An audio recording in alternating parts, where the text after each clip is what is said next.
Hello and welcome back to another video. My name is Tom, this is Tom's Toys 95 and I am a part-time eBay reseller as well as a video game collector, and in these videos I like to document my eBay reselling journey. As stated, I'm a part-time eBay reseller, therefore I am currently at my office and I have a full-time job. eBay is merely a side hustle for me and everything that I earn is just a nice bit of extra cash to put in my back pocket, so sales won't be massive. This week in particular isn't that great, but we're going to get into everything that has sold this week and everything that I've picked up. We document it as we go and I'll tell you exactly what I paid for it, how much it sold for and how much profit I made. If you think you'll enjoy these types of videos and you're new here, please consider subscribing. I also collect video games, so I'll show you CEX pickups, car boot pickups, video game pickups and collections. And I also resell a lot of video games as well, so there's a lot of gaming content throughout the videos. But without further ado, let's get into this week's video. It's Tuesday morning, I've picked my orders. It's time to go through everything that has sold on eBay over the weekend. In no particular order, let's start with a good one, and that is The Last Story on the Nintendo Wii. Now this is the steelbook only. So I bought a bunch of steelbooks off a collector on Facebook. I think it was about £250, and there was something like 63 steelbooks. So there's quite a lot of newer modern ones, and then there's a couple of retro ones.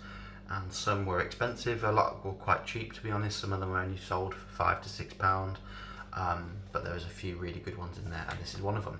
So that has gone for £45. So I think I worked out I paid something like £4 a steelbook. So some of them have only sold for £3 or £4, but then when something like this one sells, that's £45. So very happy with that one. It's this Sonic bandana. Bought this from the car boot a couple of weekends ago. This only cost me, I think, £2.50, and someone sent me an offer for £8. It's worth a bit more than I thought it was originally. I broke into some change and thought that I overspent, and yeah, worth about a tenner. Listed it for 10, took an offer for 8. This Resident Evil 4 Nintendo Wii disc is scratched and needs disc cleaning.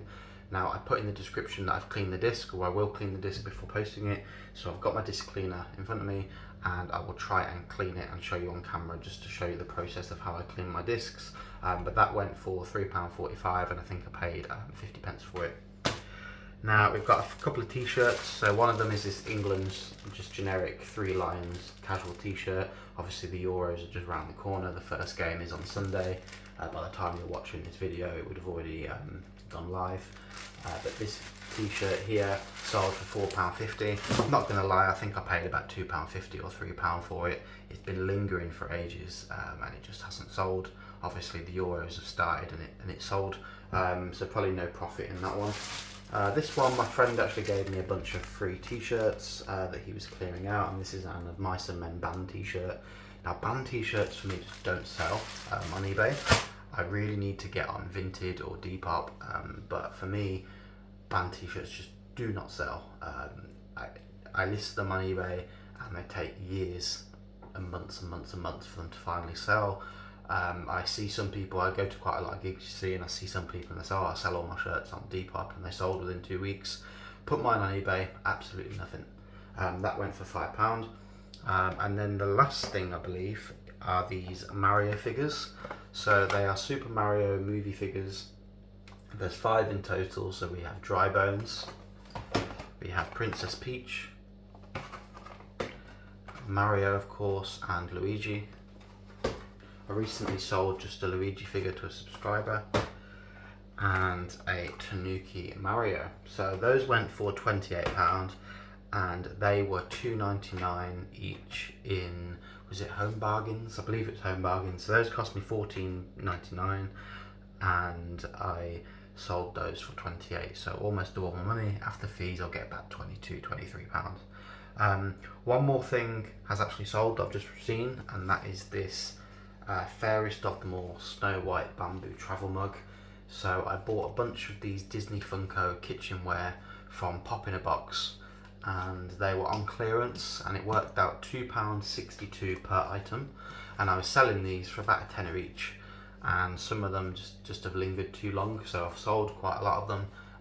I'm well into profit. I think I spent just under £500 on the whole order, and I think I've made, according to the spreadsheet that I made for it, I made about £1,000 back from selling them at car boots and on eBay. and there's still quite a lot of stock left to sell, so I should clear 1,500 at least when they're all sold.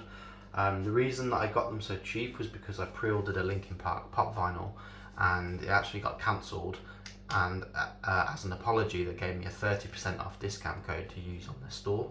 So I went in their clearance section, looked at all the things that I wanted to buy that were cheap, added loads to the basket, applied the code, and it was already a fair price that I could have potentially made profit on, and then I added the 30% off, and it took like an £800 order down to £500, so I was very pleased with that. So that sold £5.99, paid £2.62, so a little bit of profit in that one, but these are just ticking over now. I think the only other thing that has sold that I don't have in front of me, that's literally sold just before I started recording, someone messaged me yesterday about SpongeBob jumper. So I'm going to go get that from the garage before I leave for work, and I'll try and get all those posted today. I think there's 8 or 9 orders, and the SpongeBob jumper I'll show you on screen, but that was £13 from H&M in the sale, and I sold that for £30 plus postage. Took an offer on that one. So I'm going to go get all those wrapped now, take them to work, and then I will post them on my lunch break. So it is now Friday and it is the end of the week, and we haven't actually sold much else. All we've sold is one item, which I am stoked to show you actually. Just kidding, it's stoked on the Xbox 360. This sold for £5.90 plus postage, and I believe I paid £2.50 for this from CEX, and I bought it because it's the promotional copy, not for resale, so it is slightly more sought after and rarer. Now, not much profit in that at all. That's the only thing that sold since Tuesday or Wednesday. I've had a really poor week. I've had Croc 2, which is somewhere up there, and I listed it for £20, which is a fair price. It's complete, good condition. I don't think there's many scratches or anything on the disc. And I've had loads of offers, but they've all been low. One person offered me 15, which was the highest. Someone offered me 12.50, someone offered me 10, and the same buyer offered me £5, which is just insulting. £5, and they put back 6. I declined that immediately, and then just today, so 2 days later, they've come back with £7. But I looked, and it's like a £15 game without the manual. So with the manual, 20 quid, I think that's a fair price. And I looked at CEX as well, and they sell it for a similar price. So yeah, been lowballed on that one. Other than that, I've had absolutely no sales other than that 360 game. So, don't know what's gone on, but I've had 3 or 4 blank days. But in the meantime, I've got a delivery that's come in, or a partial delivery, which I'll get onto in a moment. And then I popped into CEX as well and picked up a couple of games. So I'll go through the games first. So one is for the collection, and that is Buzz Brain of the UK on the PlayStation 3. So this will be a keeper. I do actually need this one, and I believe that completes the Buzz subset for the PlayStation 3. I believe there's about 3 or 4 different ones, and there's one that's got a special edition cover, which I also have as well, so there's a nice variant one to collect. Now, I'm not going to go down the rabbit hole of collecting every single Buzz from every different country. So for those of you that don't know, Buzz is like a music quiz game, and this is specifically to the UK, yet they have a Buzz for different countries. So there'll be a French one, a Portuguese one, I don't know what other countries that they've got. I've got so many like obscure ones, but there'll be like a Germany one, an Italian one, and I think there's even like a Malta one, or it might be a SingStar Malta, but SingStar do the same thing. So Buzz and SingStar, both Sony owned IPs, and they basically will have a set of games, and they will just do country specific games. So there's probably about 28 different Buzz games, and I'm not going to go and bother in collecting all them. They're probably really expensive, and they're probably really crap as well. But yeah, glad to add this to the collection. So as part of the UK PAL set, this is one that I need, so I'm adding that. Up next we have Burnout Revenge on the Xbox 360. Now I'm pretty sure that I have this already. I'm a big Burnout fan. I definitely have it on the PS2, and I have all of the PS3, and I believe I've got the remastered one on the PS4 as well. But with this one, I think I do already have it, but the condition was excellent, and I looked on eBay, and the non-classics version, so this is the original print, there is a classics version as well, which has classics written on it, and the disc is like green as well. That one goes for around about £12 to £13. This one is listed at £20 currently on eBay. I'm anticipating this one to go up in value once the Xbox 360 store closes, so this might be a condition upgrade, but either way, whether it's the one in my collection or this one, I will list this on eBay at some point. I think at the moment I'm going to be patient and wait. I don't think this is going down anytime soon, and I anticipate that it will go up, so I'm going to keep this until around August or whenever they decide to close the store, and then I might list it then maybe £25–30. So then let's move on to what I purchased. Now, I purchased 10 football shirts for £100. They are Castore football shirts, which anyone knows football, they're a really crap manufacturer of shirts. The Aston Villa shirts were like see-through and they had a big uproar about it. And after just one season, they've already cancelled their like supplier, and I think they've moved on to Adidas already. So they had an end of season clearance. A lot of their shirts, or away and third shirts, were £10. Their home shirts were £20, so I avoided those. So I went, try and get bottom of the barrel while they're at their lowest price and they're about to sell out, and then sit on them for a few months and then sell them then when the football season starts and they go back up in price. So they'll never go back up to £70, but they might go up to £25–30 because the new shirt will come out. It's going to be 60–70 quid. Some people can't afford that and they just want one of the old shirts, and they'll see last season's shirt for £25. I think that's a good deal and they'll buy it. So that's what I've done with these. Now, the issue I had was I ordered it and I was waiting for delivery. It'd been 2 weeks and I was thinking, where the hell are these shirts? I emailed them and they said, let's look into it. They apologised and said the Newcastle shirts, which is the ones I ordered, had gone out of stock. So I said, okay, that's fine, but you could have told me that they're out of stock. I said, are they going to come back in stock? And if so, can you send them to me?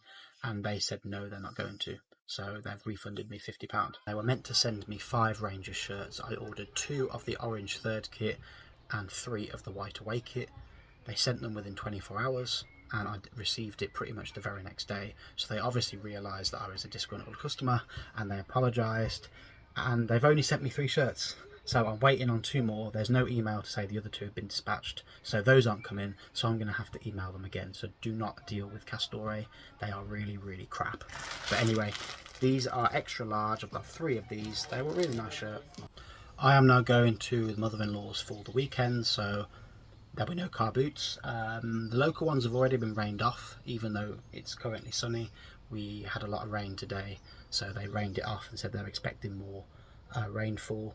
So there's no car boots anyway this weekend. I'm also busy this weekend, so that is everything wrapped up for this week. So I will go over the results at some point. I'll try and work out the calculations, how much I made, and I'll show you after this. But otherwise, this is everything for the week now wrapped up. It's been a really short episode this week. I thought I was going to sell more after Tuesday. After a really good weekend, I had 8 or 9 things that I took to the post office on Tuesday, and since then I've sold absolutely nothing. But that can happen to anyone, and that is an eBay reselling business for you. You never know when your next sale is going to come in. Nothing is guaranteed. You could sell 10 things in one day and then sell nothing for 10 days, and that is the reality of it. It's not as easy as people make out, so don't be disheartened if you list loads of stock and nothing sells. I've been listing loads of stock recently. Admittedly, I don't list 10 things per day, which is what everyone tells you to do. They say you should please the algorithm and list daily. That's the reality, is not everyone can do that. People are busy, people work, people have full-time jobs like myself, and we just can't get round to listing 10 things every day. Whilst you can schedule them, I just think, what's the point in scheduling something today for, let's say I listed 100 things today. I think, what's the point in scheduling that item 10 days away from now to be listed in 10 days time, when I could list it now and it's got 10 days to get some watchers, potentially sell. So I'd rather just list 100 things in one go than list 100 things over 10 days. But that's just me. Everyone does things differently. But don't be too disheartened if you have a few days where you don't make any sales. These things happen. And to round off the week, I sold these England neckties. Now these are the FA, the Football Association / England neckties. Now these were purchased from a car boot not too long ago, and they are quite collectible in the sense that they are only given out to staff and at certain events. They're not for resale. Now, I bought these from a car boot. I haven't posted the video yet. For some reason, I've been posting the videos as I go. They might be put out a few days later or a week later, but this one video has just been a pain for me to film. I've got all the stuff ready to record what I picked up. I just haven't got around to it yet. So the video is going to be like 3 weeks old by the time I post it. But I did, spoiler alert, I did pick up a load of England stuff, collectible and rare England things. So I will show you that in the video soon. Just keep an eye out for it. But these were only £2 each, and I sold these for £14.99 to the same buyer. So £29.98 plus postage. Very happy with that. Quick turnover. I paid £70 for the whole bundle, so we're a good chunk of the way there to getting the money back. I got 11 or 12 items, and this is only 2 of them. So then let's get into the results for the week. We have sold 10 items. Technically it's 11 if you count the tie, because we sold 2 of them, but they did go to the same buyer, so it classes as one order. So the gross sales, which is all of the sold price plus the postage price, was £192.38. Now the fees this week were £36.35, and the postage was £21.12, and the cost to buy all of the items was £76.07. So I believe the steelbook I had down as 25 on my spreadsheet of how much I paid for it. The Mario figures were around about £15 and so on. So yeah, it does all add up. The SpongeBob hoodie was £13. So we've made a decent bit of profit, but the cost to buy this week is quite high. So that gives us a net profit overall of £58.84 for the week. So about £5.80 profit per item, not too bad, is what it is. So we move on. So last week I believe we got £107.95, which is actually pretty good. So it's certainly not the best week we've had, but we move. If you like these styles of videos, then please consider subscribing, and I will see you on the next video.